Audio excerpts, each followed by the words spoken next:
तो हेलो दोस्तों, मेरा नाम है कफील और मैं मिनी व्लॉग बनाता हूँ। तो सुबह सुबह उठ करके नहा धो करके नाश्ता किया। नाश्ता करने के बाद एक कप चाय पी।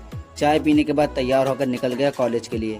और आज मैं कॉलेज अपनी बाइक से नहीं बल्कि अपने अब्बू की कावासाकी से जाने वाला। फिर अपने अब्बू की कावासाकी निकाल कर और रास्ते का व्यू लेते हुए निकल जाते हैं। लेकिन रास्ते में कावासाकी को बहुत तेज से प्यास लग जाती है, तो पेट्रोल पंप पे इनको ले जाते हैं इनकी प्यास बुझाने के लिए। इनकी प्यास बुझाने के बाद निकल जाते हैं कॉलेज में, बाइक पार्क कर देते हैं। फिर उसके बाद डायरेक्ट पहुंच जाते हैं क्लास में। सबसे पहला क्लास फिजिक्स का होता है, तो हम लोग क्लास में चले जाते हैं। और सबसे पहला क्लास होता है रिजवान सर का। तो ये जो पढ़ाते हैं कुछ समझ में तो आता नहीं है, लेकिन उसको हम लोग डायरी पर नोट कर लेते हैं। आज मैं सिर्फ पहले ही क्लास लेकर कॉलेज से निकल जाता हूँ, क्योंकि मुझे अमीनाबाद अपनी दुकान का सामान लेने के लिए जाना था। तो अमीनाबाद पहुँच जाते हैं। जो सामान मुझे लेना था वो सामान मैं निकाल लेता हूँ। सामान लेने के बाद इसका बिल करा लेता हूँ। फिर उसके बाद मुझे यहाँ से चिन्हट भी जाना था थोड़ा काम से, तो हम निकल जाते हैं चिन्हट के लिए। चिन्हट जा ही रहा था तभी रास्ते में मुझे बहुत ही अच्छा व्यू दिख जाता है, तो मैं थोड़ी देर यहाँ पर रुक कर व्यू देखने लगता हूँ। फिर उसके बाद निकल जाता हूँ चिन्हट के लिए। चिन्हट पहुँचकर जो काम था उसको मैं निपटा कर वापस आ जाता हूँ। फिर वापस आने के बाद मैं चला जाता हूँ अपने मकतब बच्चों को पढ़ाने के लिए।